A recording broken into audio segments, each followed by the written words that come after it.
And this leads us to our next story, which is this battle in Virginia over education. I mean, some of these flashpoints we've been talking about all over the country has come to a head here. And what I thought was fascinating about this is it's a Board of Education battle. And it's because the GOP has a governor, Glenn Youngkin, that got a lot of support from Indian Americans. And one of the people that he wanted to install is a lady named Suparna Dutta. Now, Suparna Dutta is a Hindu, and she was basically called out for white supremacy by another Indian American woman who's a Muslim and a sitting member of the Virginia legislature, Ghazala Hashmi. So we want to play this clip that was actually put together by Asra Nomani, who's a former journalist, used to work at the Wall Street Journal, kind of brands herself as a Muslim Democrat, but she also voted for President Trump. So she's kind of one of these moderates that we're talking about that is looking at what's going on in society and deciding to vote for people that will have policies that ostensibly will benefit society. So I wanted to play this clip of Nomani kind of breaking down this Board of Education battle in Virginia, because I think it's fascinating some of these dynamics going on all over the country, especially here in Virginia. We know in taking a look at the history of this particular individual that there are She can't even name her. Problematic concerns for all of us. Problematic concerns, euphemism. One area that I would just speak to briefly So now, is the alignment that we've seen. Character assassination. With very extreme and right-wing white supremacist groups. Character assassination. Of forcing a perspective on white our history and on this supremacy nation's standards by a woman of color. The character assassination. Does any senator desire to change their vote? The clerk will close the roll.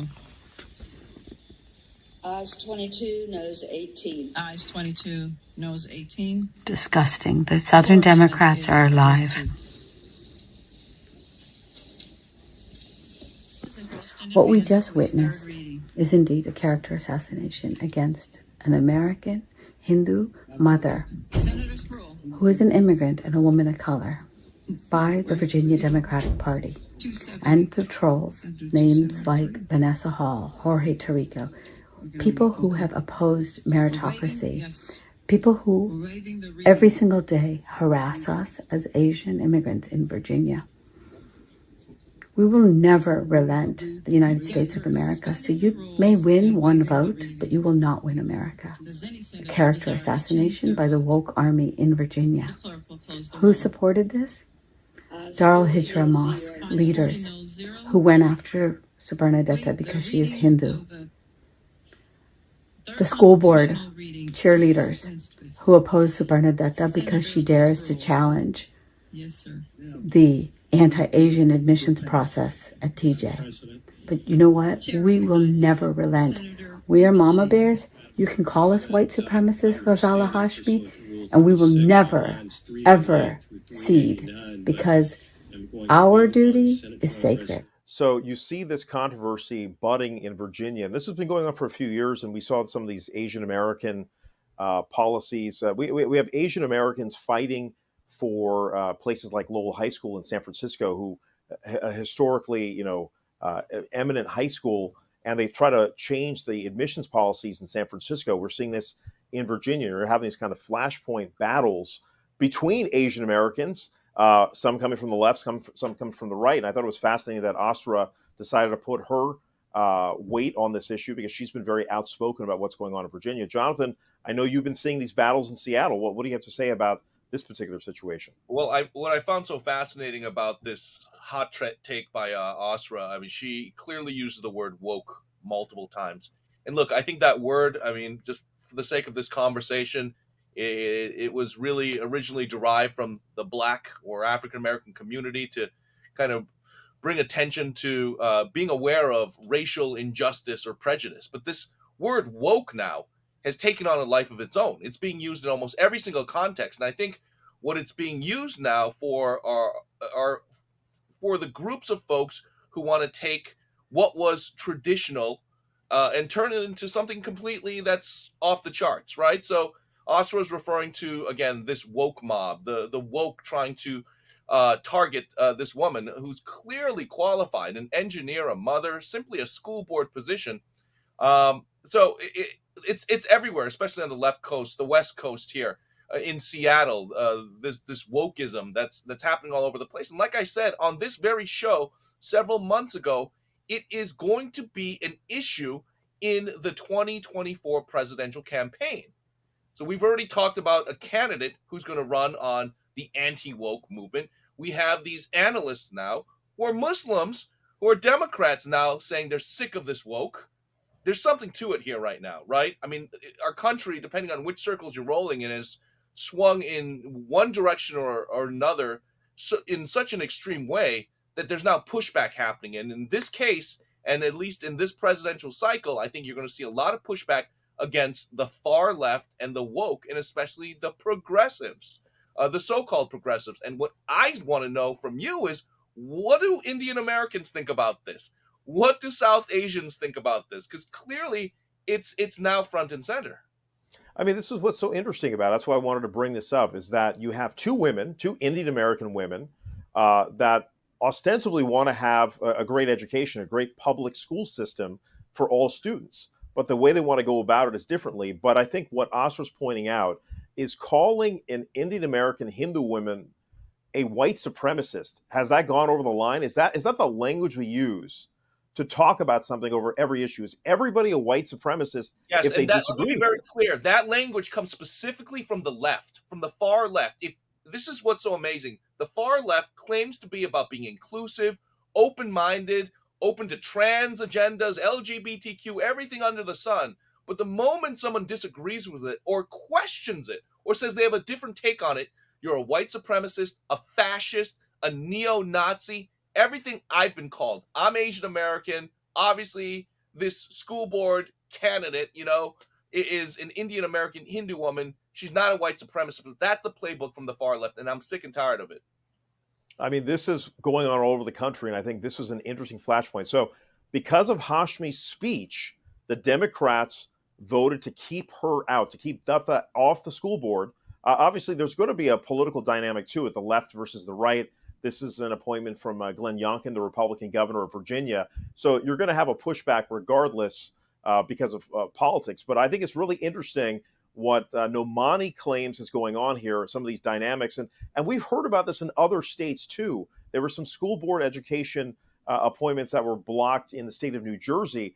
Indian Americans getting blocked. And again, kind of this Hindu-Muslim dynamic that also showed up during that race. So I'm monitoring this. I think it's really interesting to see folks that might be both, generally, again, South Asians are broadly voting for Democrats. But now you're seeing a splintering here. Some of the moderates and some of these folks that lean conservative are getting pushed out and now being branded as potentially white supremacists. I think it's an incredible use of hyperbole to call someone like this a white supremacist. Weapon to anyone who disagrees with them is now branded a right-wing conservative.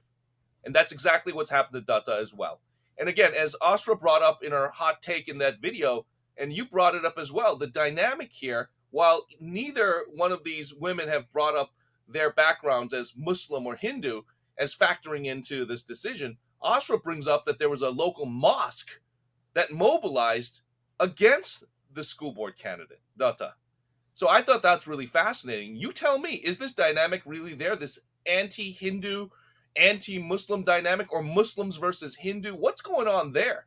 Because it's now a religion versus religion issue. I mean, some of the stuff has been going on for centuries, frankly, well beyond folks living in this country. The mainstream media hasn't picked up on it at all. Well, the media doesn't cover a lot of these wedge issues, especially in Asian American communities. They're just not going to pick this up. I'm sure there's a dichotomy of, again, folks on the left that are Asian Americans and then folks that are more conservative. But do you think that's an issue right now? This Hindu versus Muslim dynamic, is that sort of the third rail underlying current right now in this dynamic, in this controversy? I mean, there's no question that we've seen an inflammation over the last decade. Some of this stems from Prime Minister Modi's rule in India. Even though folks in America have nothing to do with his leadership in India, there are people that are upset and they take it out here on the body politic in the United States. I mean, I just went to the Harvard India conference, and the majority of the folks there giving presentations were very critical of the Indian administration, the current government. And so while these viewpoints are not necessarily heard in India, certainly there are venues where they can speak about it. The majority of India has voted for Prime Minister Modi. It's a democracy. But some of these folks come to the United States to advocate for the other side. And so we're seeing some of these battles now get into local politics. And it leads me back to some of these things that we've seen over the last year. You know, Raja Krishnamurthy, who's a Hindu American congressman outside of Chicago, got taken on by another Democrat. He's an incumbent Democrat, but another Democrat who was Muslim ran against him. And we're seeing this dynamic play out in different parts of the country. Certainly, we talked about Pramila Jayapal, who is a progressive on the left, someone who's Indian American. Well, she might get challenged, potentially, because I think based on your reporting, Shama Sawant, if she decides to run for Congress, she might run against Jayapal from the left. I mean, these are fascinating dichotomies. Outsiders watching this are clueless about the religion dynamic, especially in the South Asian community, and yet it's clearly in play right now. The significance of being Muslim or identifying as Muslim versus, Hindu. It just unreal. It just boggles the mind that that's part of this dynamic. It's and it's not just strictly a Hindu Muslim thing, because even in California, there is a progressive leader for the California State Democratic Party who is Sikh, Amar Shergill, and he constantly brings up Hindutva as a huge criticism.